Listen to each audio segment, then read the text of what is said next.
Bella. Then FBI Director Kash Patel will speak. He will then turn the podium over back to U.S. Attorney Nocella, who will go over a detailed summary of both indictments.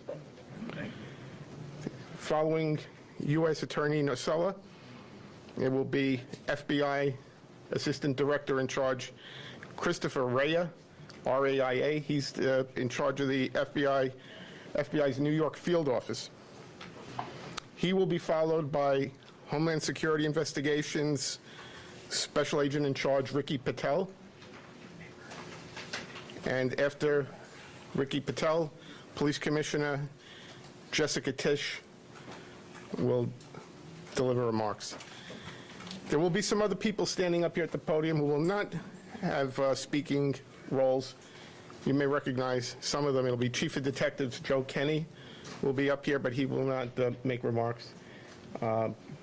Homeland Security Investigations Special Agent in Charge Mike McCarthy from Newark will be standing up here also. And the Executive Director of the Waterfront Commission, Phoebe Sorial, will also be up here but not make remarks. The U.S. Attorney is going to introduce them in his welcoming remarks. We will take some questions after all of the speakers have finished speaking. We're not going to take any off-topic questions. We're just taking questions on the two indictments here today. The indictments are unsealed right now, so we have copies of the, well, it looks like most of them are gone now, but there were copies of the indictments and the detention letter on that table. And I'm going to email them out to everyone on our media list as well. You will see that in the detention letter, which is the organized crime case, the rigged poker game case, there are pictures in that filing. You're free to use the pictures that are in the filing, or if you want JPEG copies of the pictures, we've put them in a Dropbox. So if you want the JPEG versions of those pictures, send me an email, and I'll send you an invitation to the Dropbox, so you'll have access. You can then download those pictures, okay?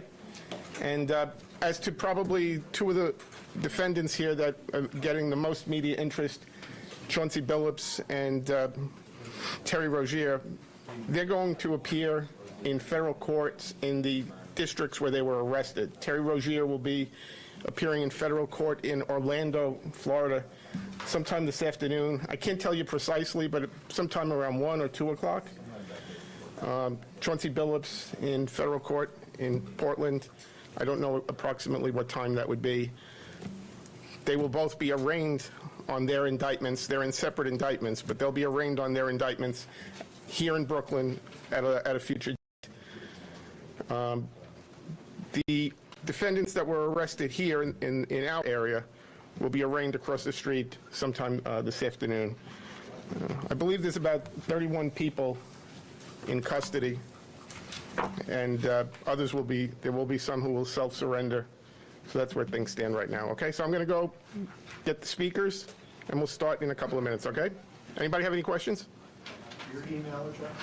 It's John, John, Marzulli, Marzulli, at usdoj.gov. Thank you. Okay, see you in a couple of minutes. Can you spell your last name again? Marzulli.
Good morning, everybody. My name is Joseph Nocella. I am the United States Attorney for the Eastern District of New York. I'd like to welcome you here today.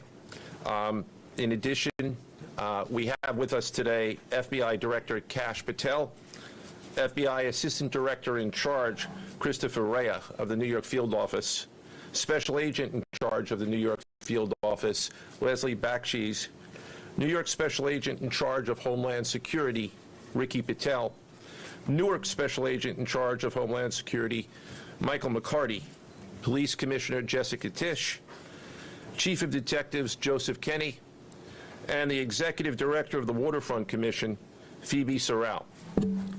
I'm now going to turn the podium over to FBI Director Kash Patel.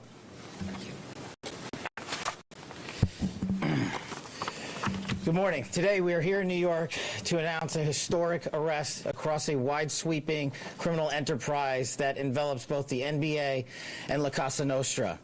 The men and women up here standing with me represent a small portion of the leadership team that brought profound justice in an era that needed it more than any. I'll just highlight some of the details in the case and the FBI work, and then you'll hear from the others.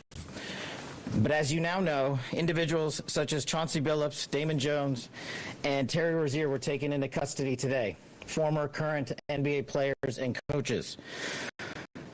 What you don't know is that this is an illegal gambling operation and sports rigging operation that spanned the course of years. The FBI led a coordinated takedown across 11 states to arrest over 30 individuals today responsible for this case, which is very much ongoing. Not only did we crack into the fraud that these perpetrators committed on the grand stage of the NBA, but we also entered and executed a system of justice against La Casa Nostra to include the Bonanno, Gambino, Genovese, and Lucchese crime families. And you'll hear more about those details today. The charges and the arrests that were taken down across this country range from wire fraud, money laundering, extortion, robbery, illegal gambling.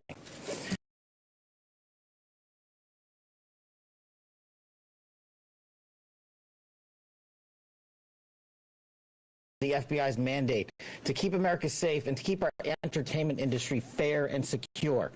The men and women that are standing up here today worked tireless hours, days, months, and years. And the fraud is mind-boggling. It's not hundreds of dollars. It's not thousands of dollars. It's not tens of thousands of dollars. It's not even millions of dollars. We're talking about tens of millions of dollars in fraud and theft and robbery across a multi-year investigation. And we could not have done it without our interagency partners that are before us today. The NYPD, HSI, and teams of law enforcement officials from around the country made this day possible. It takes a team to bring this kind of justice, sweeping justice, into the halls of the United States courtrooms, where our brave United States attorney has led this prosecution. It takes courageous prosecutors to stand before you and say, we will not allow this kind of illicit activity to happen, not only at the national sporting level, but also where it hides in La Casa Nostra.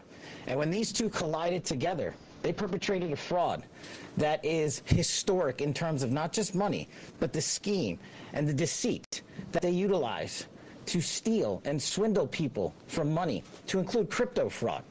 This is an operation that showcases to you that under President Trump's administration, there is no room for any type of criminal behavior, be it on the world's largest stage or in the back rooms of tiny parlors where card games are being played.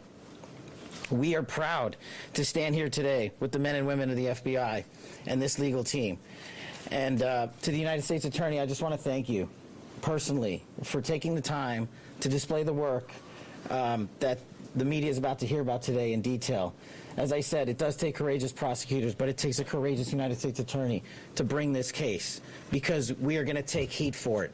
But we don't shy away in this administration. We don't say no. What we do is we bring the results across the finish line. We bring them to the public. We bring you accountability. And yes, they will have their day in court, and you will hear the evidence through the court system exclusively. We will not deny anyone of due process. And that's the brilliance of this system. That's the brilliance of this administration. Everyone will be held to account. So with that, I turn it over to United States Attorney Nosella. Thank you.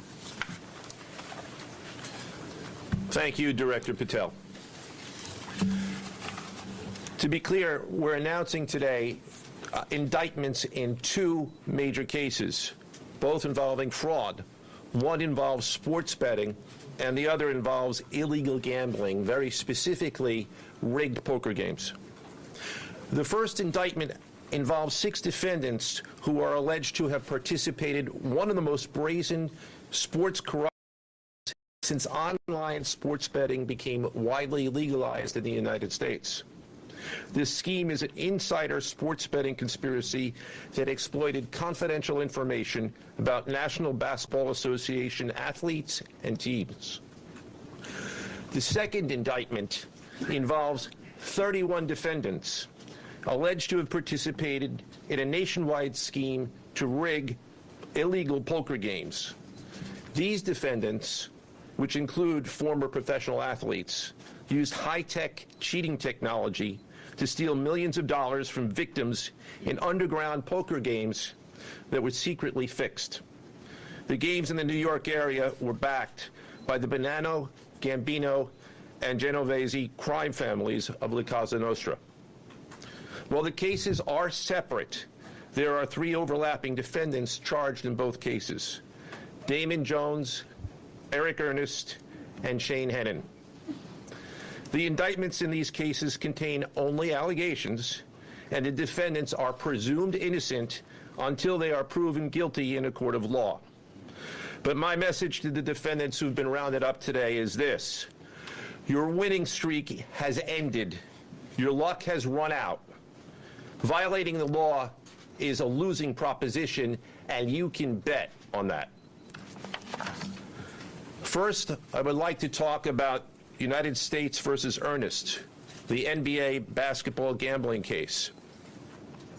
The defendants in this case are Eric Ernest, Marvez Farley, Shane Hennon, De Niro Laster, Damon Jones, a former NBA player and coach, and Terry Rozier, a current NBA player.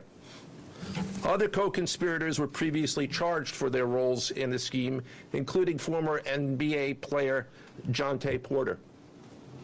Between December 2022 and March 2024, these defendants perpetrated a scheme to defraud by betting on inside, non-public information about NBA athletes and teams. The non-public information included when specific players would be sitting out future games, or when they would pull themselves out early for purported injuries or illnesses. They relied on corrupt individuals, including Jones and Rozier. They also misused information obtained through long-standing friendships that they had with NBA players and coaches. And in at least one instance, they got their information by threatening a current player, Porter, because of his pre-existing gambling debts. Defendants used this non-public information to place hundreds of thousands of dollars in fraudulent bets, mostly in the form of prop bets on individual player performance. The bets were placed through online sports books and also in person at casinos. The defendants relied on a network of straw bettors to place the maximum amount of bets to increase their potential profits. Most of these bets succeeded, and the intended losses were in the millions of dollars. The defendants then laundered their illegal winnings in various ways: peer-to-peer platforms, bank wires, and simple cash exchanges. The indictment details specific examples where the defendants profited from illegal gambling and illegal betting on various NBA games about the performance of players on, among other things, the Charlotte Hornets, the Portland Trail Blazers, the Los Angeles Lakers, and the Toronto Rangers. Each defendant in the NBA basketball gambling case has been charged with conspiracy to commit wire fraud and conspiracy to commit money laundering. Now, I would like to turn to the other case, United States versus Aiello, the rigged poker game case. Beginning as early as 2019, the defendants in this case orchestrated a scheme to use wireless cheating technology to run rigged poker games across the United States, including in the Hamptons, Las Vegas, Miami, and Manhattan. The scheme targeted victims known as, quote, fish, who were often lured to participate in these rigged games by the chance to play alongside former professional athletes who were known as, quote, face cards. The so-called face cards included the defendant Chauncey Billups, who at the time of the scheme was a former NBA player and is currently the head coach of the Portland Trail Blazers, and also Damon Jones, a former NBA player and coach. What the victims, the fish, didn't know is that everybody else at the poker game, from the dealer to the players, including the face cards, were in on the scam. Once the game was underway, the defendants fleeced the victims out of tens or hundreds of thousands of dollars per game. The defendants used a variety of very sophisticated cheating technologies, some of which were provided by other defendants in exchange for a share of the profits from the scheme. For example, they used off-the-shelf shuffling machines that had been secretly altered in order to read the cards in the deck, predict which player at the table had the best poker hand, and relay that information to an off-site operator. The off-site operator sent the information via cell phone back to a co-conspirator at the table, and that person at the table was known as the quarterback. The quarterback then signaled secretly the information he had received from to others at the table, and together they used that information in order to win their games and to cheat the victims. Defendants used other cheating technologies such as poker chip tray analyzers, which is a poker chip tray that secretly reads cards using a hidden camera, special contact lenses or eyeglasses that could read pre-marked cards, and an X-ray table that could read cards face down on the table. What you see depicted on the screen right now is an example of the X-ray table that reveals the cards. Although they are face down on the table, they can be read because of the X-ray technology. The Mafia, specifically members and associates of the Bonanno, Gambino, and Genovese organized crime families, had pre-existing control over non-rigged, illegal poker games around New York City. As a result, they also became involved in the rigged poker games, helping to organize the games and taking a cut of the proceedings, and working to enforce the collection of debts. The defendants laundered their proceeds, including through cash exchanges, the use of multiple shell companies, and through cryptocurrency transfers.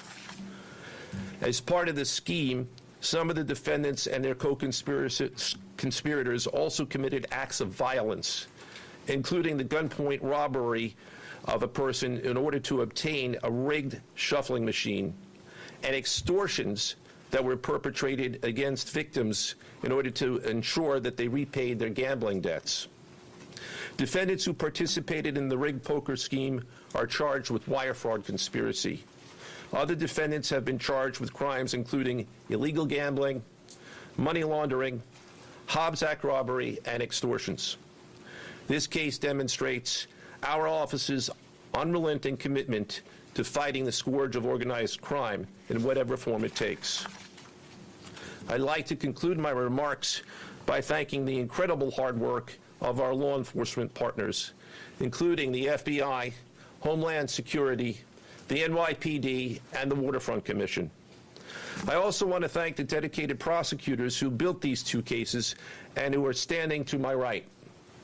Benjamin Weintraub, David Bourbon, Caitlin Farrell, Michael Gibaldi, Irisa Chen, and Sean Sherman. They had the assistance of paralegal specialists Liam McNett, John Schneider, Marlene Bosler. Also deserving of our thanks because of their outstanding investigative work on the NBA case are FBI Special Agents Russell Lantier, Dominic Mariani, Amy Giaroso, Shane Wilkins, and Supervisory Special Agent Luke Hardison.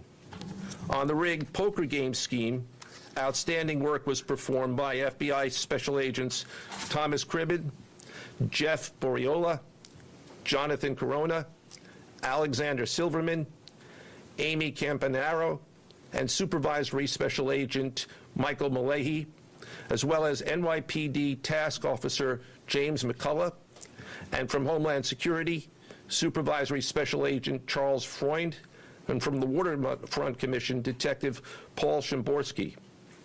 Finally, I want to note that the investigations in both cases are ongoing, and we encourage anyone with information about either scheme to please contact the FBI. Now I would like to turn the podium over to Special Agent in charge of the New York Field Office of the FBI, Christopher Rea. Chris?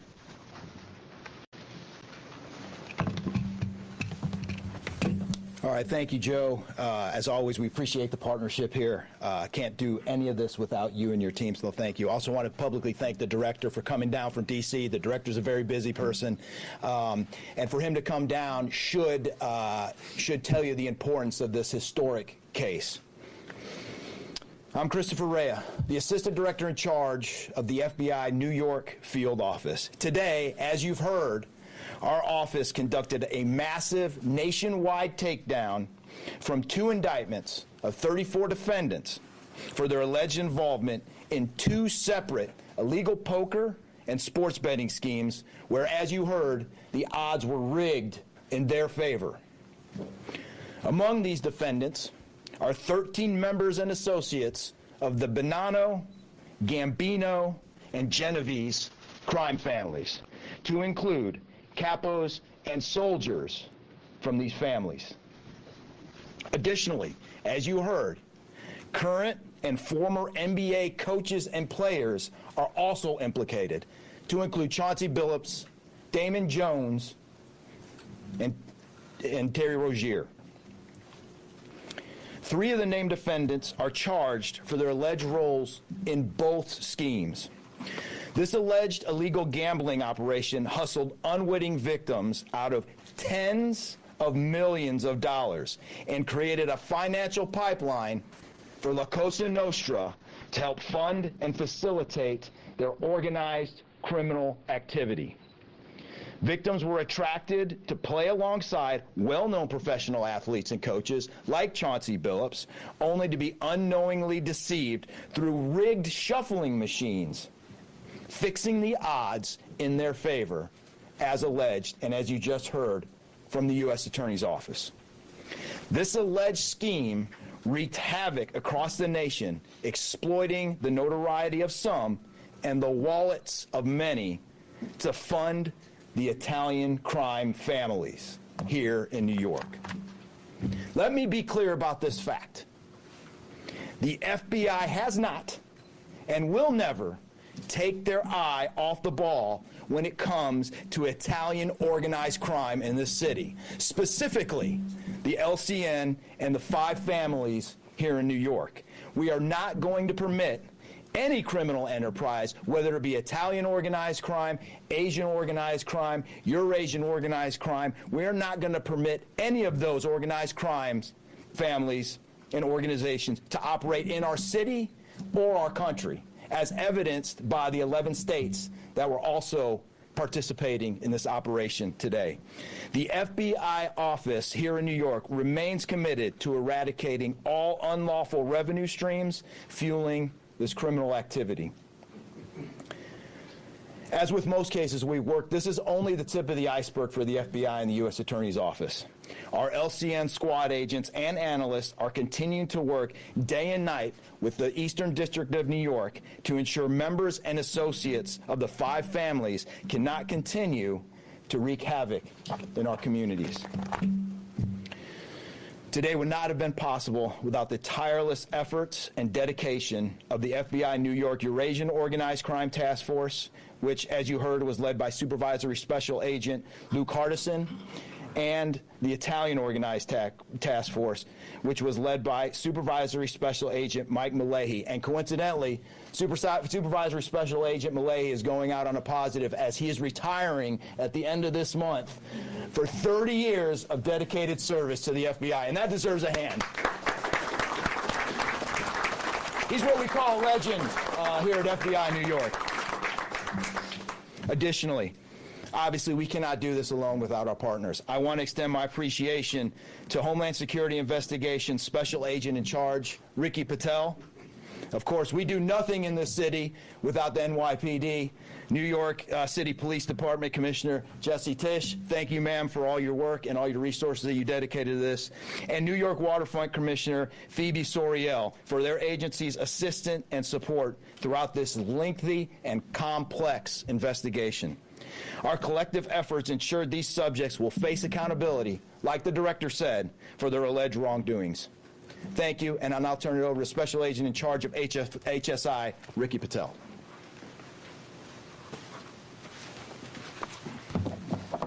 Thanks, Chris. Good afternoon, everyone. My name is Ricky Patel. I'm the Special Agent in charge for Homeland Security investigations here in New York. This morning, hundreds of special agents and investigators with HSI, the FBI, the New York Waterfront Commission, and the NYPD descended upon the homes of individuals who for years have operated with the false sense of impunity, a false sense of incivility.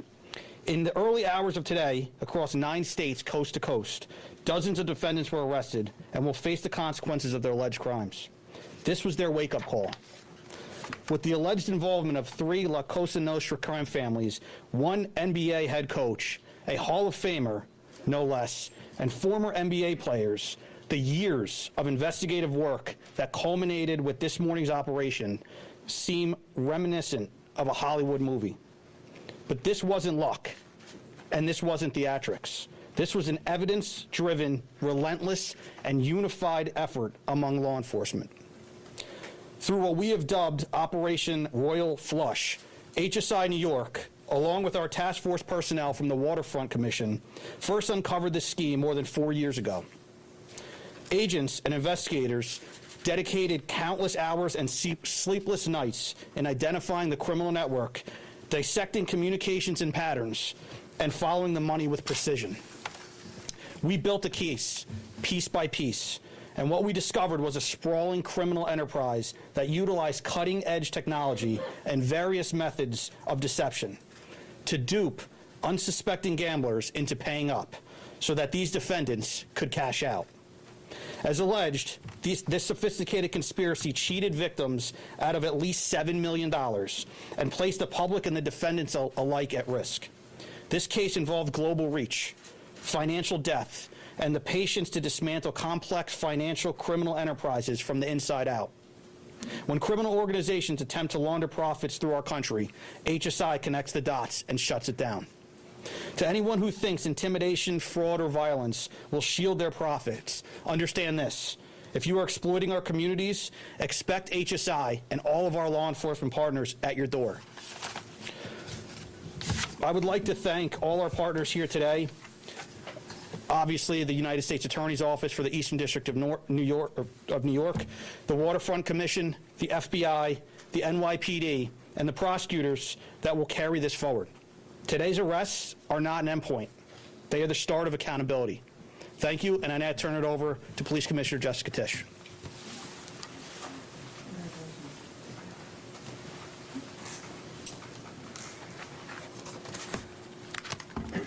Good morning. Thank you to Director Patel, Assistant Director Rea, and U.S. Attorney Nocella. What we're announcing today is not just another takedown. It's the result of more than 2 years of coordinated investigative work by the NYPD's Joint Organized Crime Task Force and the FBI. 2 cases that exposed criminal networks led by 34 individuals who believed the rules did not apply to them. They hid behind layers of complexity, behind money, and behind influence, believing those things would shield them from accountability. The first case, Operation Nothing But Bet, exposed a gambling ring built around professional basketball, where players and associates allegedly used inside information to manipulate prop bets on major sports betting platforms. They placed wagers on unders on players to score less, rebound less, assist less, using information that was not yet public. In some instances, players altered their performance or took themselves out of games to make sure that those bets paid out. One example occurred on March 23rd, 2023 in Charlotte. Terry Rozier, an NBA player now with the Miami Heat, but at the time playing for the Hornets, allegedly let others close to him know that he planned to leave the game early with a supposed injury. Using that information, members of the group placed more than $200,000 in wagers on his under statistics. Rozier exited the game after just 9 minutes, and those bets paid out, generating tens of thousands of dollars in profit. The proceeds were later delivered to his home, where the group counted their cash. As the NBA season tips off, his career is already benched, not for injury, but for integrity.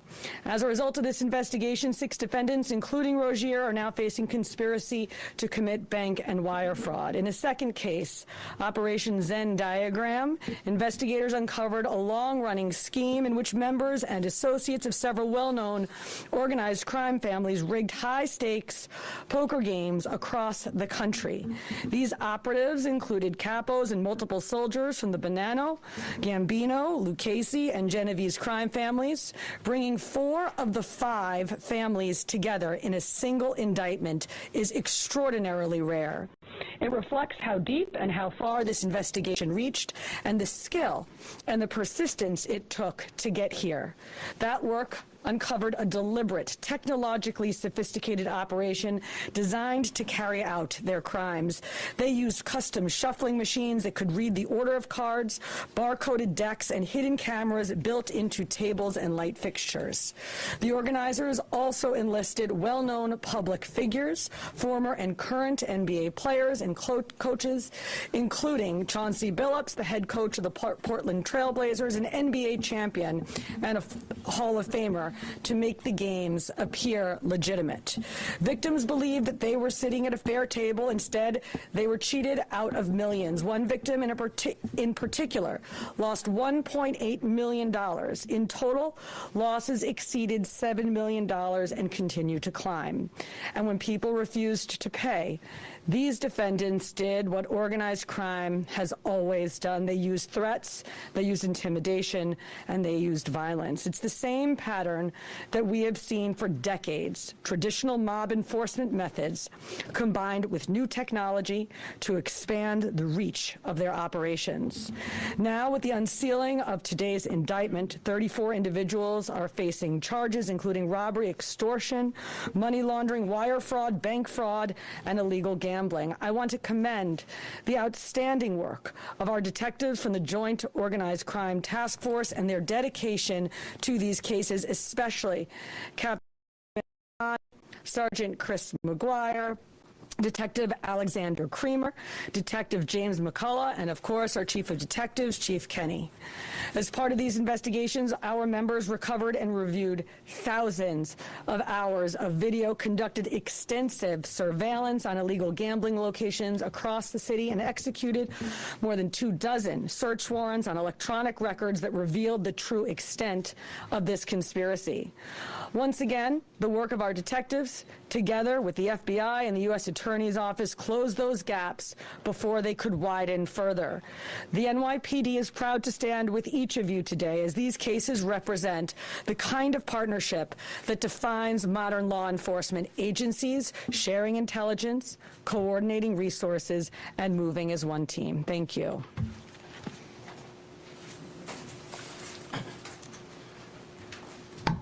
If anyone has any questions that they'd like to ask, now is the time. I had a question about the structure of the case. Is it the investigation into one case, did that lead into the discovery of the other?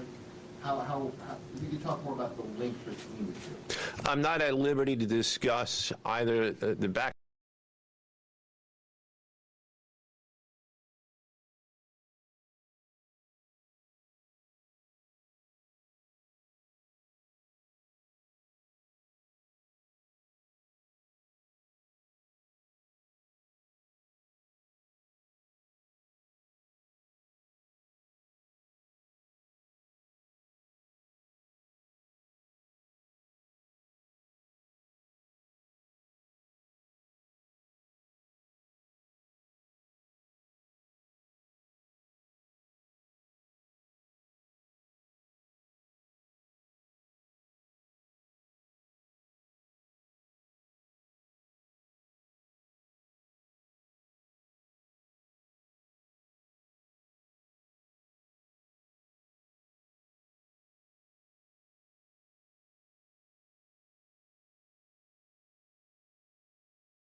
means that there will be further evidence uncovered at a minimum, and there's always that possibility, but I can't comment any further with respect to that.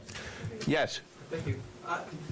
Director Patel, you had said in your comments, we're going to take heat for this case. Why do you say that, and what efforts might you take to counter that? It's not popular to go after some of the defendants that we went after today, but justice is served blindly. And how do we countermand that? Simple.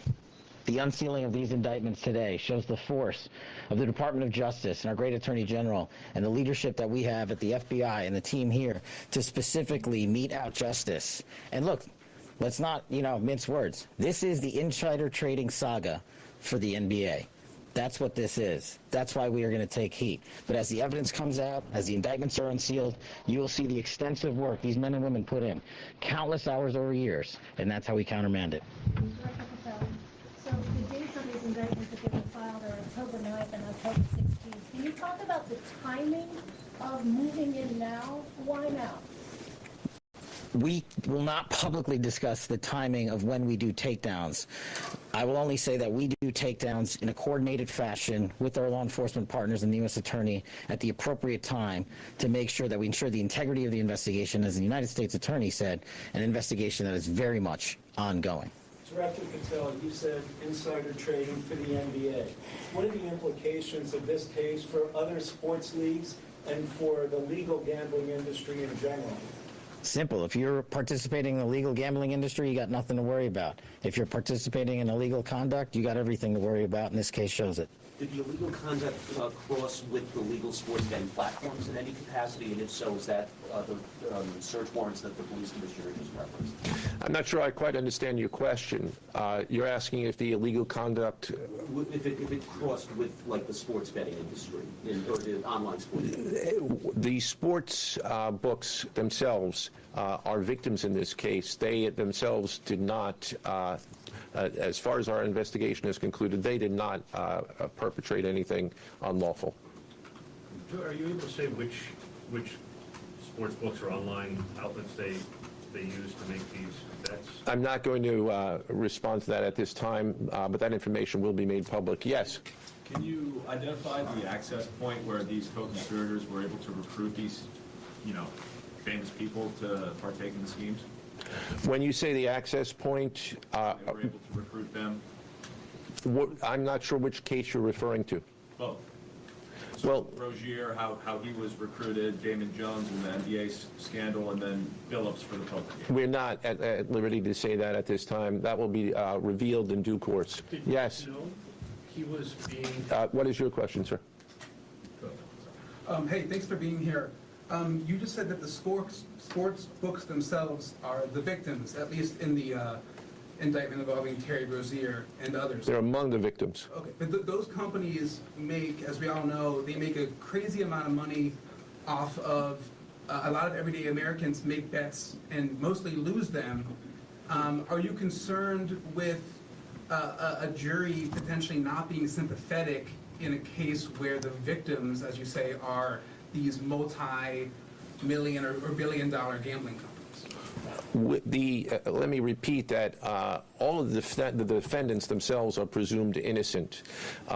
We believe that at a trial, when they have the opportunity to present their defenses if they chose, because they're not required to, we will come forward with the evidence to demonstrate their guilt. Yes? There's been, I'm sorry. Did the NBA cooperate with this investigation at all? The answer to your question is yes, the NBA has cooperated with the investigation. Yes, sir. There's been a reason to believe there's an associated college basketball element to this. Can you confirm that, or is there another investigation or part of this investigation that will have college basketball? The investigations that we announced today did not involve college basketball. Last question. Yes. There was an emphasis on the Italian crime presence, organized crime in New York. Can you give us a sense of the strength and status of Italian organized crime in New York right now? No, I'm sorry. That would be a question that goes beyond what we're here to discuss today, which is these two indictments. Thank you. Everybody.